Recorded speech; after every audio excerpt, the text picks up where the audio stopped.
రోహిత గారు.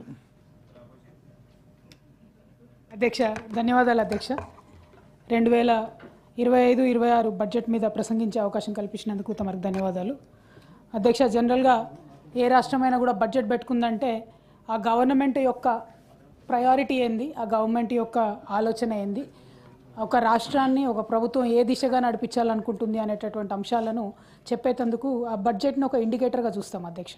సరే, మొన్న కొత్తగా ప్రభుత్వం వచ్చింది, పోయినసారి బడ్జెట్ అంటే అంత స్పష్టత ఉండొచ్చు, లేకపోవచ్చు, లేకపోతే రకరకాల వాగ్దానాలు చేసి ఉండొచ్చు మొదటి సంవత్సరం కాబట్టి ఫస్ట్ బడ్జెట్ పెద్దగా ఎవరు సీరియస్గా తీసుకోరు అధ్యక్ష.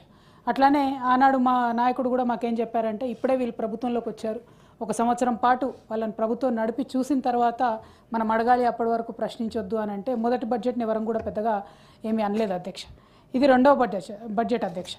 రెండో బడ్జెట్కి వచ్చేటప్పటికి తప్పకుండా బరువు బాధ్యత నెత్తిన ఎత్తుకోవాల్సినటువంటి సంపూర్ణమైనటువంటి జిమ్మెదారీ అన్నటువంటిది ప్రభుత్వానికి ఉండాలి అధ్యక్ష.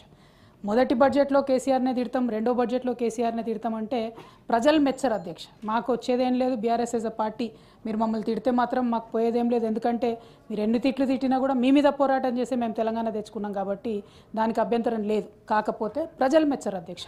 ఇవాళ ఈ బడ్జెట్ చూసినట్టయితే అధ్యక్ష, ఈ బడ్జెట్లో ఒక ట్రస్ట్ సెక్టర్ అంటే ఒక ప్రాధాన్యత రంగం అనేటటువంటిది ఏ రాష్ట్ర ప్రభుత్వమైనా ఏ ప్రభుత్వమైనా జనరల్గా ఎంచుకుంటుంది అధ్యక్ష. ఇవాళ ఈ బడ్జెట్ చూస్తే మాత్రం ఒక్కటి కూడా ప్రాధాన్యత సెక్టర్ అన్నట్టు ప్రభుత్వం ఫోకస్ పెట్టలేదు అధ్యక్ష. అదే కేసీఆర్ గారు తెలంగాణ వచ్చినటువంటి మొదటి సంవత్సరంలో వారు చెప్పింది ఏంటంటే, ఒకటి రూరల్ ఎకనామీ రీఛార్జ్ చేస్తాం, మేము గ్రామీణ ప్రాంతాల్లో సంక్షేమం ద్వారా డబ్బులు పంప్ చేస్తాము.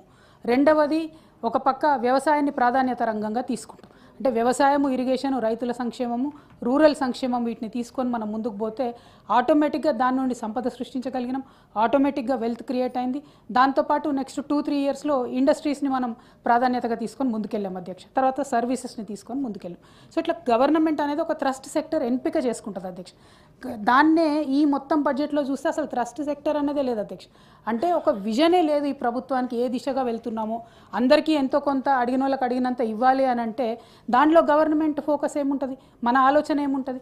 మనం సమూహాన్ని లీడ్ చేయడానికే మనకి పొజిషన్ ఇచ్చినప్పుడు అది లేకపోవడం కొంచెం బాధాకరం అధ్యక్ష.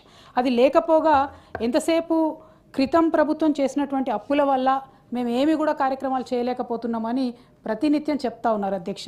ఇవాళ ఇప్పుడు ఈ సంవత్సరం ఈ ప్రభుత్వం ప్రవేశపెట్టినటువంటి బడ్జెట్ డాక్యుమెంట్లో నుంచి అధ్యక్ష, ప్రభుత్వం ఇచ్చినటువంటి statement of fiscal policy form D5 page 14 ప్రకారం అధ్యక్ష, ప్రభుత్వం గ్యారంటీ ఇవ్వని రుణాలు అంటే కార్పొరేషన్లు కట్టుకునేటటువంటి రుణాలు ఈ అవుట్ స్టాండింగ్ రిస్క్ ఉంటుంది అధ్యక్ష, దీన్ని కన్సిడర్ చేయరాదు అని వాళ్ళే చెప్పినారు అధ్యక్ష.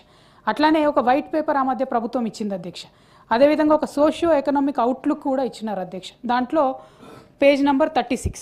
అట్లానే అవుట్ స్టాండింగ్ రిస్క్ 5% ఉన్నది కూడా మనం క్యాలిక్యులేట్ చేస్తే అధ్యక్ష, మొత్తం బీఆర్ఎస్ గవర్నమెంట్ టోటల్గా FRBMలో తీసుకున్నటువంటి లోన్లు అధ్యక్ష 3,01,897 కోట్ల అధ్యక్ష. 3,01,897